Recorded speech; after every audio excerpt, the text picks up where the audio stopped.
Just in moments ago, Florida Governor Ron DeSantis declaring a state of emergency with hurricane watches issued for Subtropical Storm Nicole, a November system expected to make that westward turn towards the state of Florida. Our team is live with the latest models and to answer your questions here on Tracking the Tropics. Hey there, folks. JB here with you live with a November edition of Tracking the Tropics, powered by Handyman Roofing, alongside Eric Stone there on the right side of your screen, on standby to answer your questions out of the Facebook Live comment section.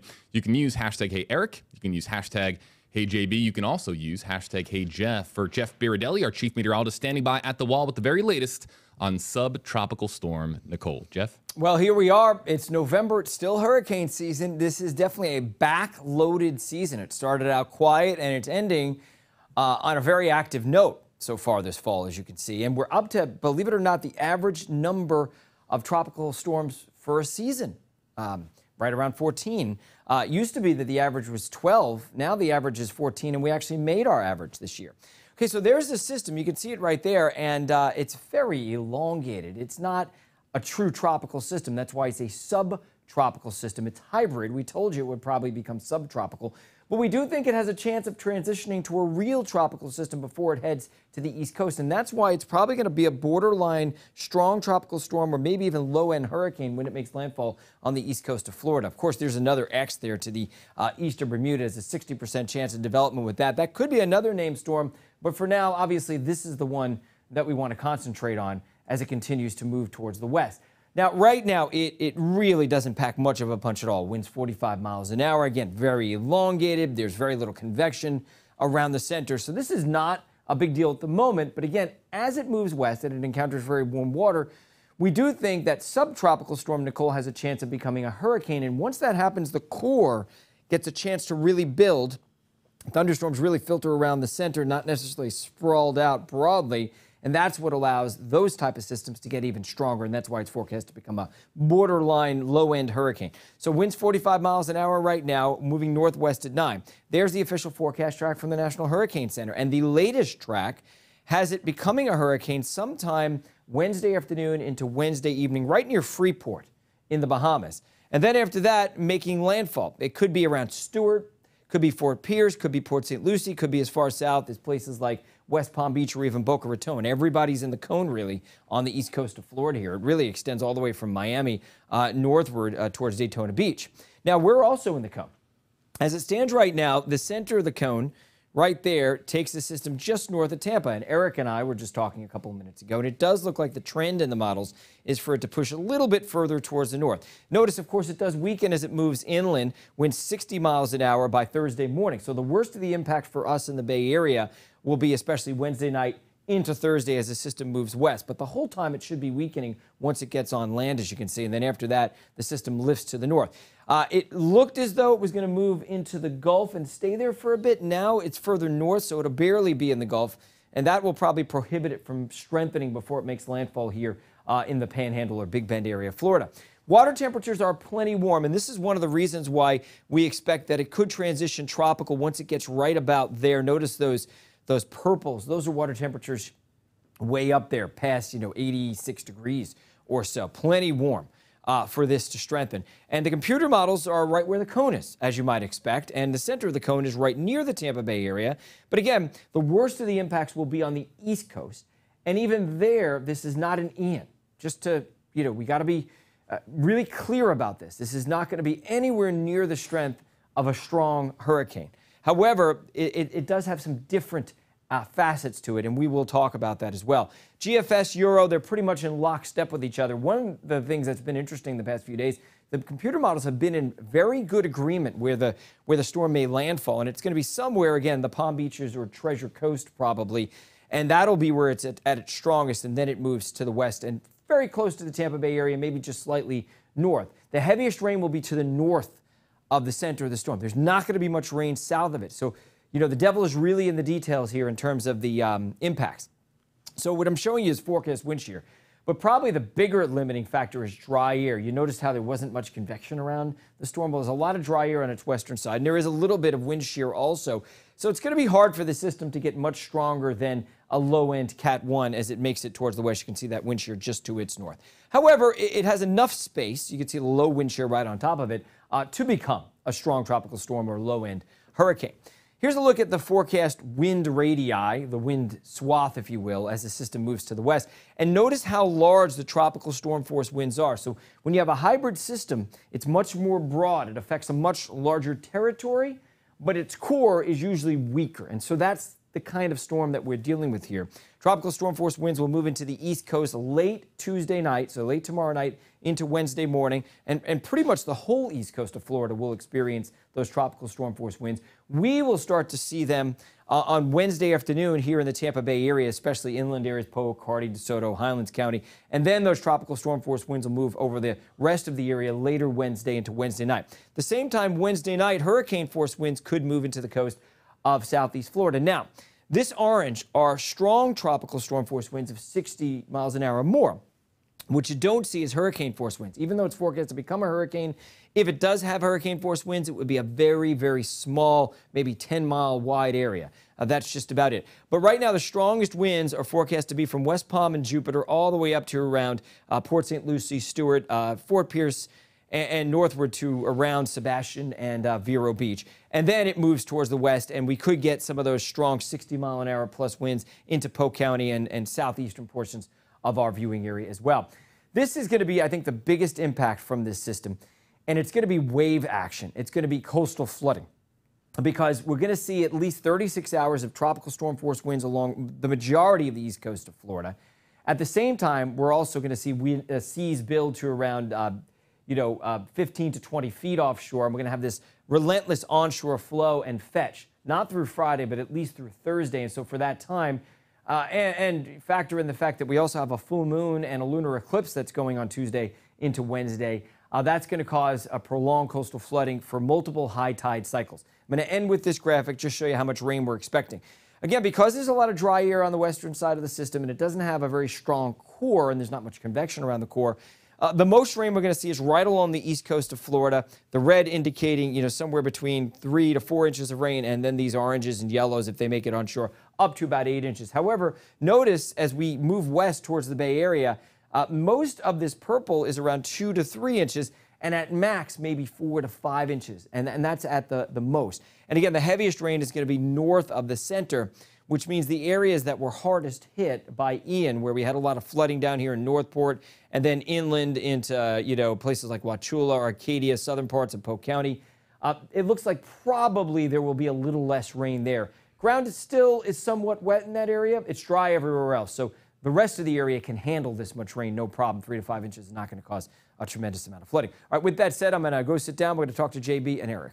All right, Jeff, thanks a whole lot. Again, the latest on trackingthetropics.tv, but we're still here to do our interactive Q&A, folks. You can use any of the hashtags that you see on your screen. Hashtag Hey Eric, hashtag Hey JB, and now let's bring back in hashtag Hey Jeff for Jeff Beardelli sitting back down with us, and we're going to answer your questions live. But before we do that, as we wait for some of those questions to continue to come in, Eric, we're talking about two very different storms when it comes from a strength perspective, when you're comparing Ian to Nicole, and also just the track. I mean, we're talking about Florida's Gulf Coast side getting hit, and now we're talking about Florida's East Coast side. Yeah, that's right. Especially for us here in the Bay Area and folks in Southwest Florida, this is going to be nothing like Ian whatsoever. Even on the East Coast, as Jeff mentioned, the hurricane force wind will be such a small area that really many of us won't even be able to see the observations of 75+ mile an hour wind on the East Coast. So again, this is a larger area storm. There's the winds extend several hundred miles, tropical storm force wind from north to south. So it will be a prolonged onshore event for the East Coast. But here on our coast, really not so much. Now,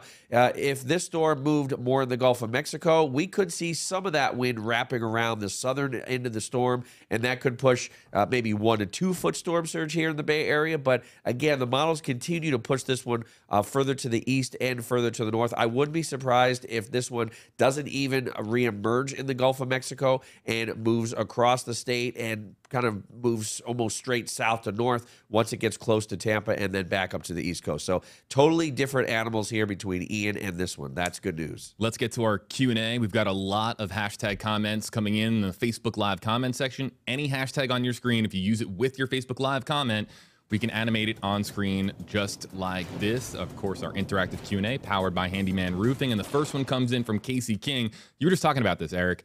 Hashtag KJB. What should the West Coast or the Gulf Coast side of Florida expect from Nicole?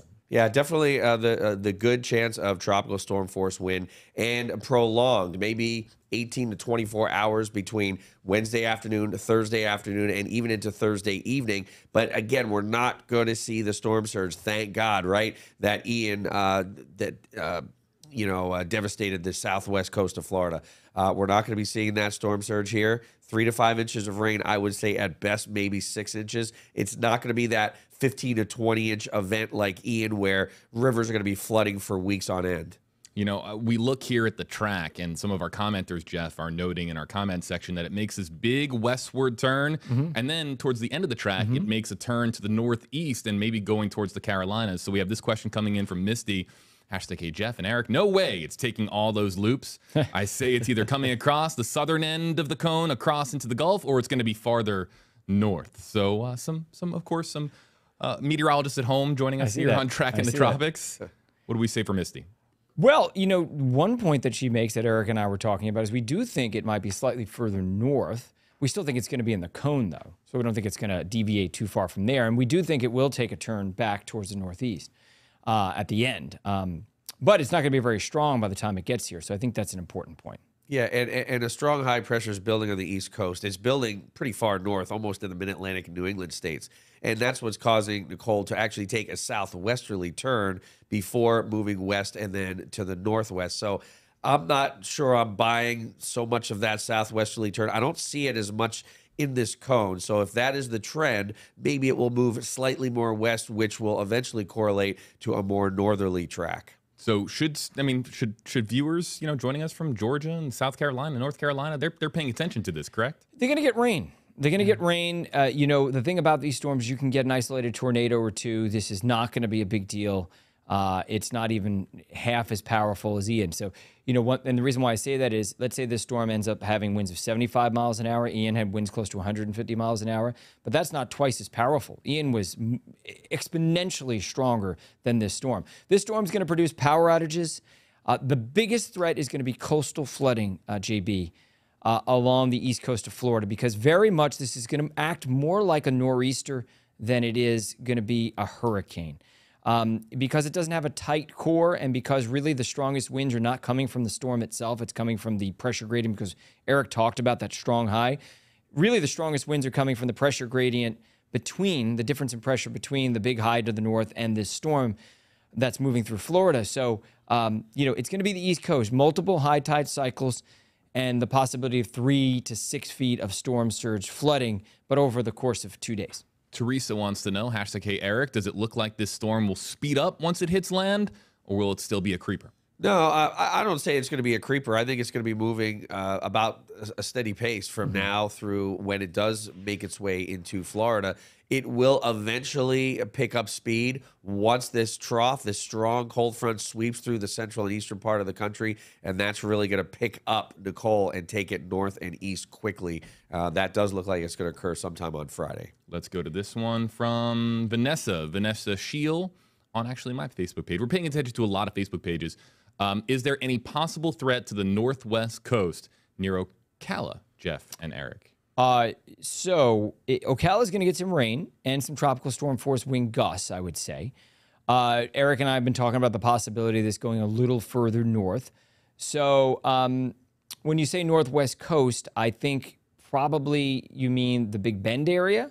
But if you mean the northeast coast around, let's say, Daytona Beach or Cape Canaveral, yes, certainly those areas, especially Cape Canaveral, might see a direct hit from this. But again, because this is such a broad, large system, I'd be a little less concerned about where the center makes landfall, and just understand that everyone along the east coast of Florida is going to experience pretty similar conditions here, with the small exception of where the core makes landfall, and I do mean a very small area. We have a ton of questions coming in, and we have another about 8 minutes on Track in the Tropics. So what we'll try to do is we'll try to get to as many as possible, because we have just a lot of questions coming in about Nicole. Let's go to Jolene on the WFLA Facebook page. Hashtag hey Eric, my family just moved to Zephyr Hills from Michigan Are we going to feel this at all? Oh, yeah, you'll definitely feel it. Again, tropical storm force wind gusts, maybe even sustained wind in Zephyr Hills. Again, it all depends on the track. It's still very early. It's only Monday.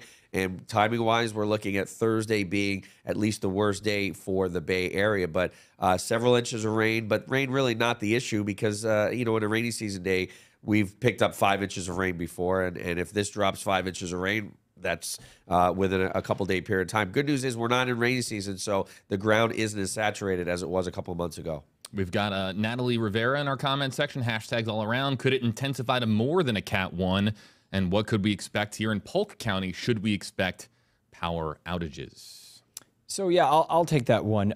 I do not think it's going to intensify to more than a Cat 1. It's even debatable whether or not it gets to a Cat 1. Right now, it's so strung out. It's so subtropical. It's so hybrid. It has to transition to a purely warm core system so that the core itself can build thunderstorms around it so that it can get strong enough to have winds of 75 miles an hour. It's going to run out of time before it's able to do that. It's got dry air on its western side. The one thing it does have working for it is very warm water temperatures. And the wind shear is kind of, marginal. So, so the next question was, do we think it's going to be an impact on Polk County? Yeah, I think we could see some wind gusts past 60 miles an hour. That's conceivable. And there will be some scattered power outages. But I don't think it's going to be a big event. You just went through Ian, and Ian's certainly worse for Polk County than this system will be.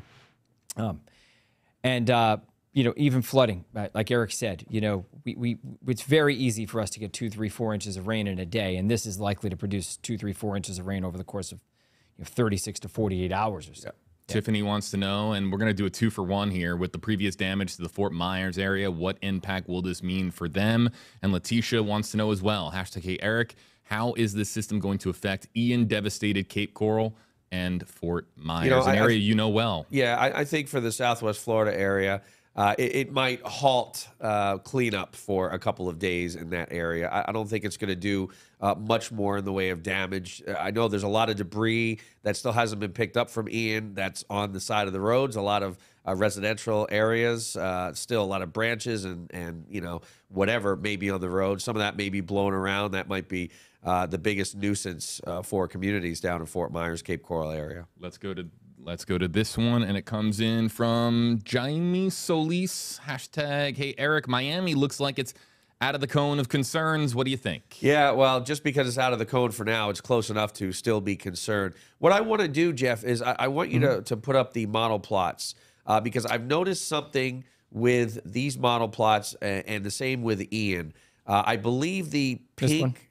No, the spaghetti plots. Yeah, these spaghetti. I believe the lavender/pink, are they the European ensembles? Those are the UK Met.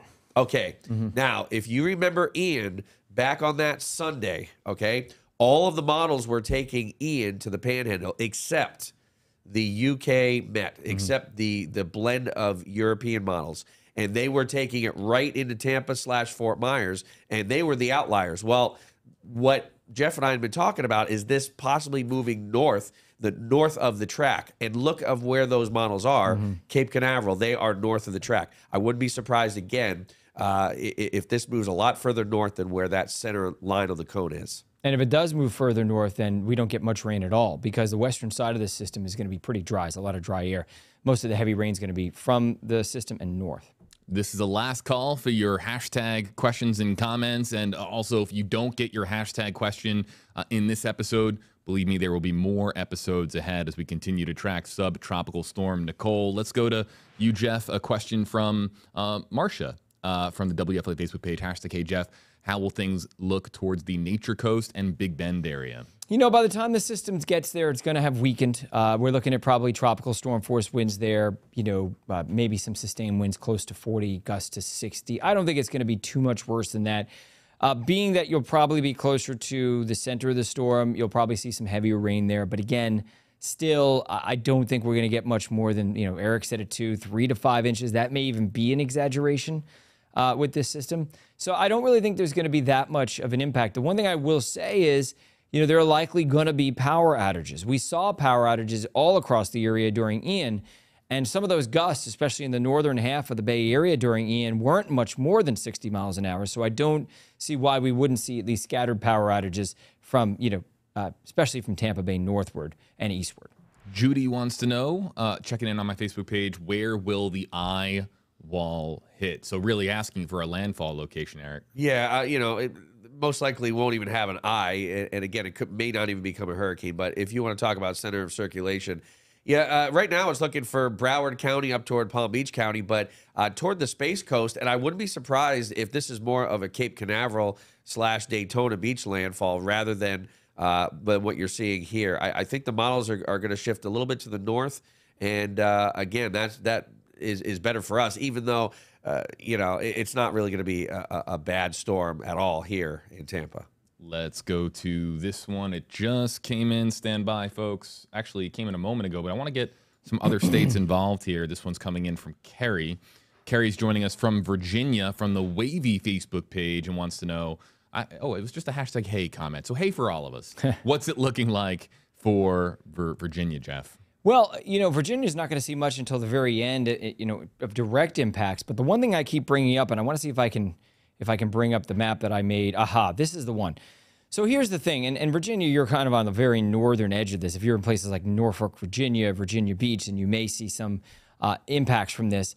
But if you're inland, you're not going to see much at all. But what's really important to see here is that there's this very long fetch of easterly winds. And there's these waves that build offshore that are 15 to 20 feet. And we have a full moon.